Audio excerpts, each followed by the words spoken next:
দীর্ঘদিন উনি চিকিৎসার অভাবে ছিলেন। বিদেশে যে চিকিৎসাটা ওনার করা দরকার ছিল সেখান থেকে তিনি বঞ্চিত হয়েছেন। উনি হাসলে আমাদের পুরো বাংলাদেশ হাসবে, উনি সুস্থ হলে আমাদের পুরো বাংলাদেশ সুস্থ হবে।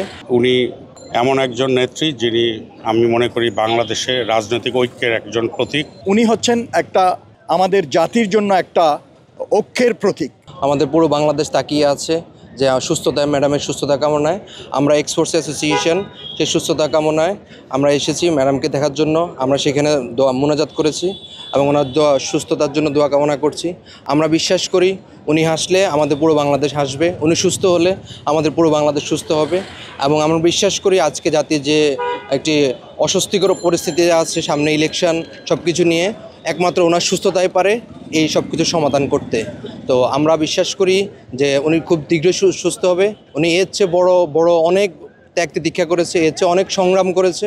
সেই সংগ্রামের দিনগুলো স্মরণ করে যেহেতু উনি ওভারকাম করতে পেরেছে, আমরা বিশ্বাস করি এই আইসিইউ রুমে উনি থাকবে না, উনি জনগণের মাঝে আসবে, জনগণের কাতারে আসবে এবং জনগণের হাসি ফোটাবে ইনশাল্লাহ। যতটুকু তথ্য পেয়েছি ম্যাডাম খালেদা জিয়া নিবিড় পরিচর্যা কেন্দ্রে আছেন এবং ওনার ব্যাপারে ওই লাইফ সাপোর্টের যে কথাটা ওটা ভুল, আমরা কনফার্ম করেছি। উনি মোটামুটি ভালোর দিকে আসছেন। আমরা বাংলাদেশের সকলের পক্ষ থেকে এক্স ফোর্সেস অ্যাসোসিয়েশনের পক্ষ থেকে বেসিক্যালি আমরা এসেছিলাম, বাট উনি এমন একজন নেত্রী যিনি আমি মনে করি বাংলাদেশের রাজনৈতিক ঐক্যের একজন প্রতীক। ওনার সুস্থতা কামনার জন্য আমরা দোয়া করেছি এবং আমরা আশা করি উনি সুস্থ হয়ে আবার আমাদের মাঝে ফেরত আসবেন। আসলে বাংলাদেশে উনি হচ্ছেন একজন আপসীন নেত্রী। আমরা এক্স ফোর্সেস অ্যাসোসিয়েশনের পক্ষ থেকে গিয়েছিলাম ওনাকে দেখার জন্য। যদিও উনি আগের চেয়ে কিছুটা সুস্থ আছেন এটা আমরা জানতে পারলাম। এবং আসলে দীর্ঘদিন উনি চিকিৎসার অভাবে ছিলেন। বিদেশে যে চিকিৎসাটা ওনার করা দরকার ছিল সেখান থেকে তিনি বঞ্চিত হয়েছেন। একমাত্র স্মার্ট সিটি বসুন্ধরা, আধুনিকতায় এক ধাপ এগিয়ে।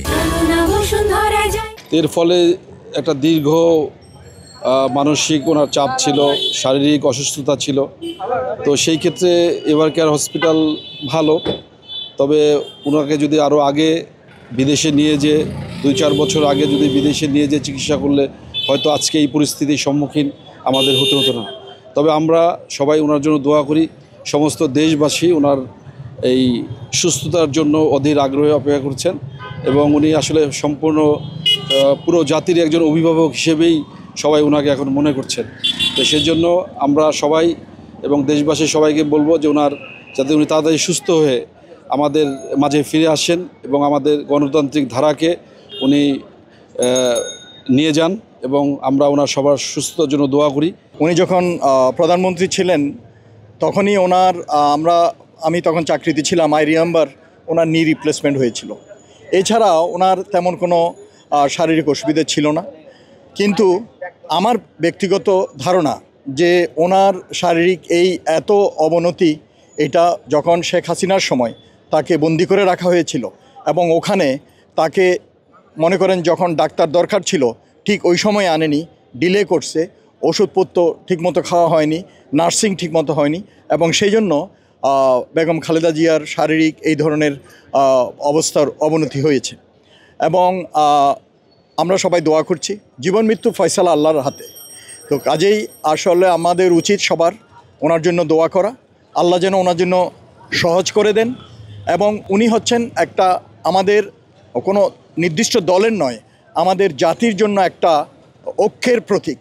কাজেই উনি যদি আল্লাহ ওনাকে হায়াত দেন তাহলে আমি মনে করি আমাদের দেশের ভিতরে যে একটা বিভাজন সৃষ্টির চেষ্টা করছে বিদেশি শক্তি, হয়তো উনি আমাদের জাতীয় ঐক্যটাকে ধরে রাখতে পারবেন।